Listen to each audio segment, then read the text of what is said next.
Now listen to the tape and answer the questions. Hello? Hi, good morning. Are you open yet? Yes, we are. Come in. Would you like to rent an apartment in the city? Well, kind of. I'd rather rent one near the harbor if possible. Oh, okay. Do you like the water? Yes, I do, but I actually repair sailboats for a living, so I'd like to be close to work. That's understandable. We all want to live close to work. Well, I think I have something near there. How many rooms would you like? Just one. I'm alone. But I would like to have an extra room for my dog. So you'd like 2 rooms and an apartment that accepts animals.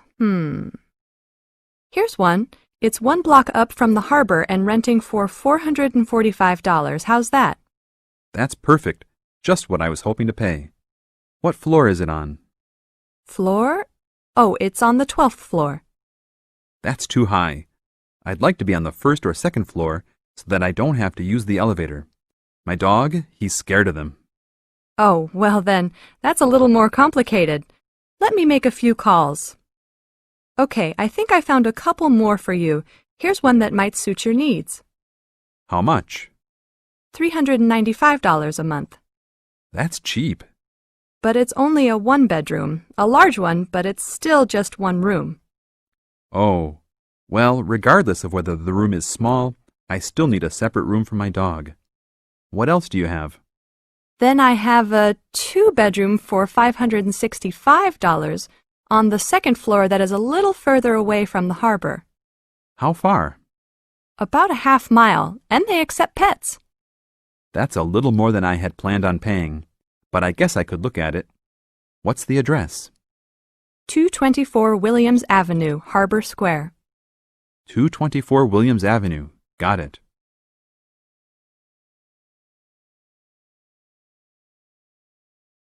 Now look at questions 7 to 10.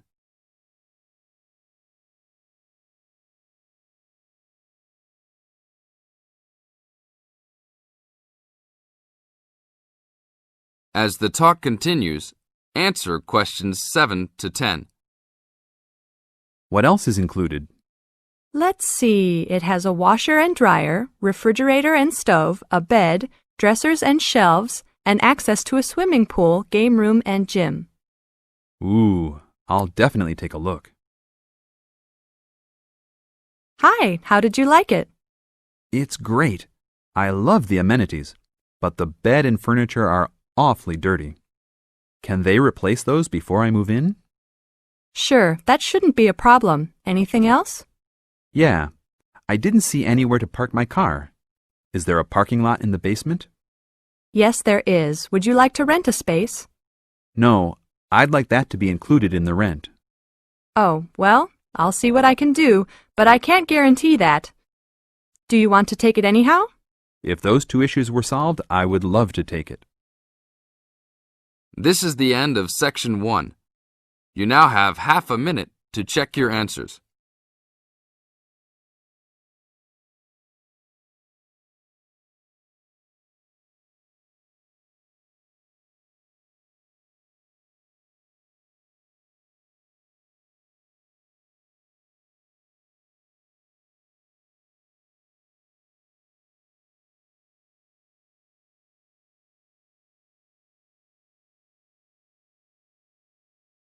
Now turn to Section 2.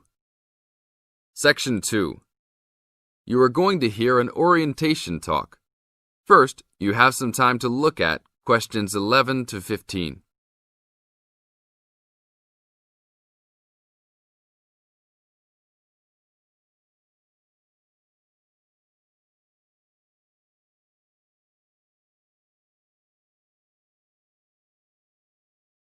Now listen to the tape and answer questions 11 to 15. Welcome to Orientation Week. Today I am here with the captain of our school's women's gymnastics team. Her name is Elizabeth Rain, and she is a 4th-year student. I hope you can all see her as an example of a responsible student and athlete, a role model for everyone. Hi, Elizabeth. Thank you for stopping by our Orientation Week. Thank you for having me. Welcome to our university, everyone. If there are any of you thinking about joining our school's athletic program, I would strongly encourage you to do it. Being a part of the gymnastics team has been one of my best experiences during my time at this school. It has taught me so much about teamwork and friendship, and has even taught me how to improve my academics by prioritizing my time. I have some questions that I am sure the students will want to know the answers to as well. First of all, how did you find the time to do well in classes as well as train for gymnastics? Prioritizing is the key. You must be very organized. Every day I wake up and I know what I must do for the day. I plan things in order of importance. For example, if today I have a competition for gymnastics in the afternoon, then I know I have to finish my homework and studying in the morning. In other words, keeping an organized schedule of your priorities is very important. Can you explain to the students a little bit about your study habits? Well, I usually try to take classes that I'm interested in. This way, I have no excuse not to study because I chose the classes out of my own preference. I separate my study time by class. For example, if I have 5 classes for this semester, I will study for 1 class a day from Monday through Friday, and then review for all of them on the weekend. I won't try and study for all 5 of my classes at one time. It is too hard to do that, to remember everything and not feel like you are going crazy. It is very important to focus the time that you set aside for studying. I do not study with the television on. I try to keep away from all distractions, because I find that I learn better that way. But of course, how each individual will study depends on each person. Now look at questions 16 to 20.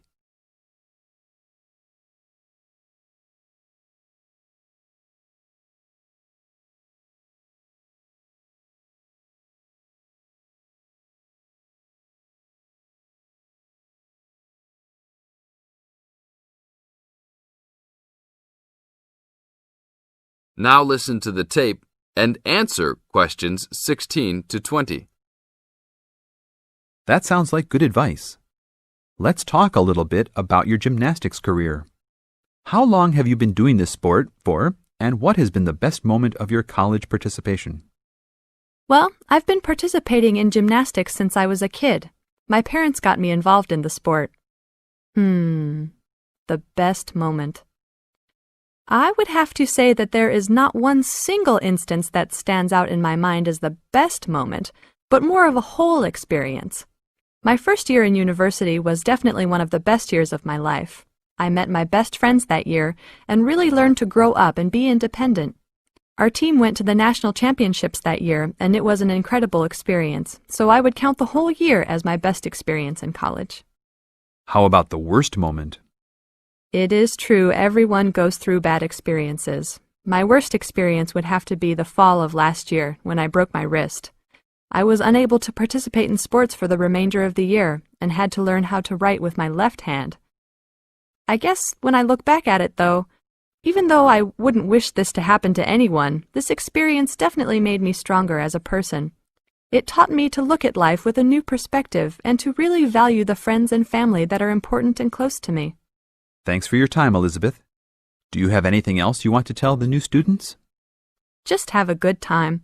Don't stress out too much, but be responsible for your actions. Work hard and play hard. That's my motto for life.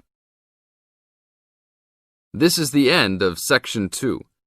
You now have 30 seconds to check your answers.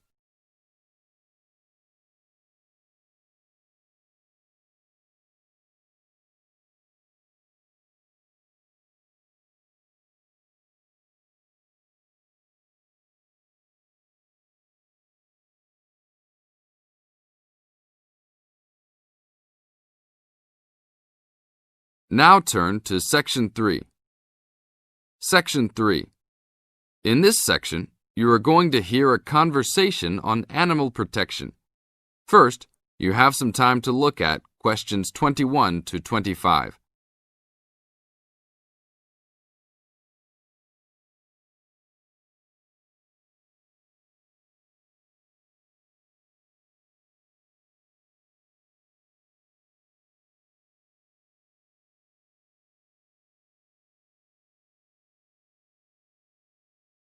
Now listen to the tape and answer the questions. Thanks for joining us today, Mike. How did Baja California become a consideration for a condor release? Our recovery plan for California condors requires us to re-establish the birds in as much as their former range as possible. Baja, being the southernmost recent range for the California condor, works well in that they were only recently lost from the area, mid-1930s, and considerable habitat still remains. It is very isolated with very few people in the area. The mountains are spectacular, ranging up to 10,000 feet, or 3,000 meters. Our selected release site is at nearly 8,000 feet, 2,400 meters.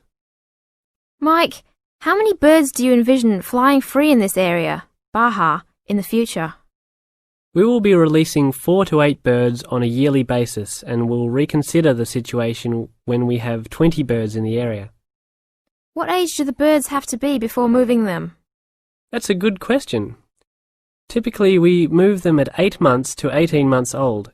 Birds are ready to fledge, or leave, from the nest at 6 to 7 months of age. In our current release group in Baja, we have birds as old as 30 months. It will be interesting to see how they behave. I expect that they will want to range more than younger birds and make it challenging for us to keep up. Is there a maximum number of birds a certain area can support? Yes, it's called the carrying capacity for any area, for any species. In our case, our strategy to find that number is to saturate the environment to a level where we determine that the birds are showing difficulty either in finding food, behaviorally, or in survivorship. That level is greatly determined by the availability of food in the area and nesting possibilities.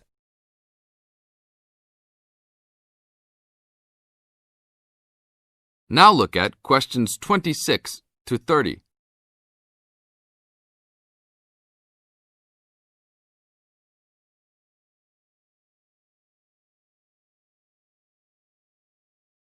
As the talk continues, answer questions 26 to 30. What do you hope to accomplish with this release in the long run? I expect that well within 10 years the condors will be flying north and joining birds already released in Southern California. Hopefully we will reach at least 150 birds in each of these populations within about 15 years. What would you say is the biggest contribution to the California Condor program's success?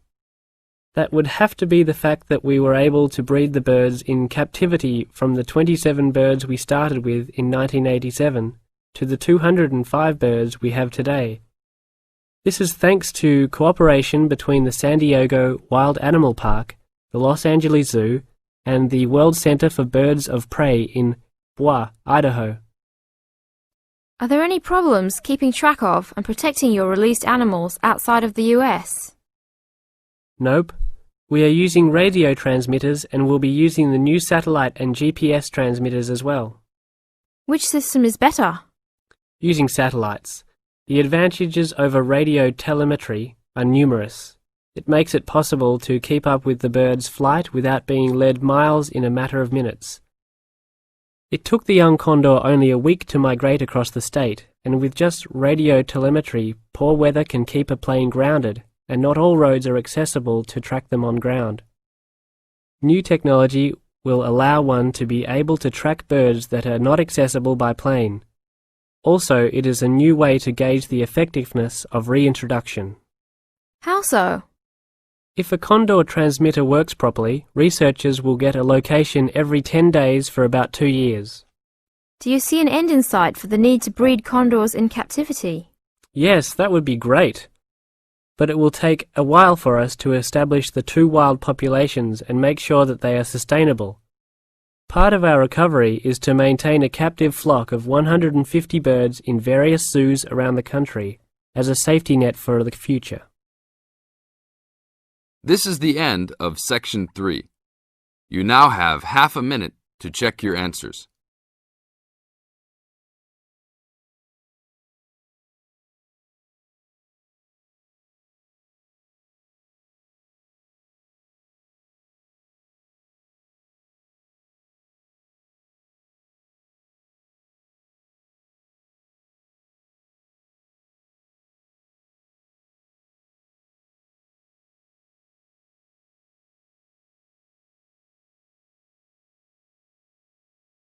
Now turn to Section 4. Section 4. In this section, you are going to hear a lecture on ecology. First, you have some time to look at questions 31 to 35.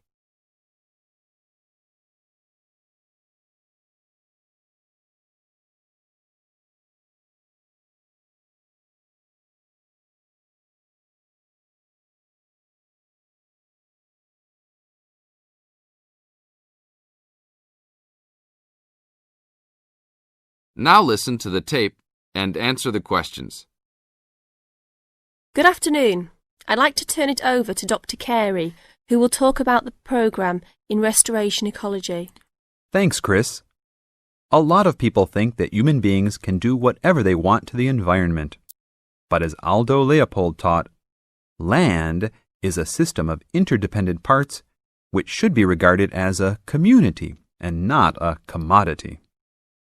Well, that idea has influenced what we teach here in our program, where students come from all over the world to learn about restoring native plant communities back into an ecologically natural state. This field is therefore a combination of formal science with practical applications, and that is quite attractive to many people. We have students, for example, from many different nations who come just to take part in this unique program. Our location is also quite unique. We have the world's oldest restored native plant community in Curtis Prairie at the Wisconsin Arboretum. Some say that this is proof that the science of restoration ecology was birthed in Wisconsin. Well, that may be oversimplified, but our reputation is strong. But students don't have to study prairies only. One student, Edmund Mukala from the Congo, came to study restoring ancient wetlands in the Congo using knowledge gained from historic samples of the soil seed bank. Not all the seeds survived, but some can remain dormant for many years. Mr. Mukala wanted to find out what type of community would be most similar to that ancient seed bank. He has recently returned to the Congo and is now cooperating with the government to implement his findings.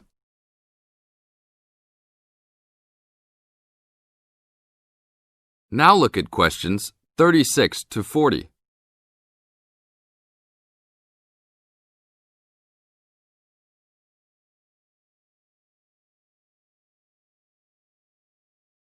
As the talk continues, answer questions 36 to 40.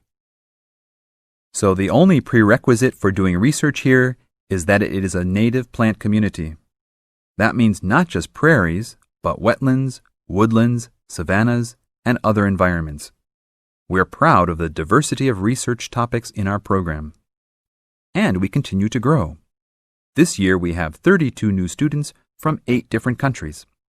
When students first arrive, they begin rigid coursework in statistics, ecology, plant identification, and the theory of landscape change.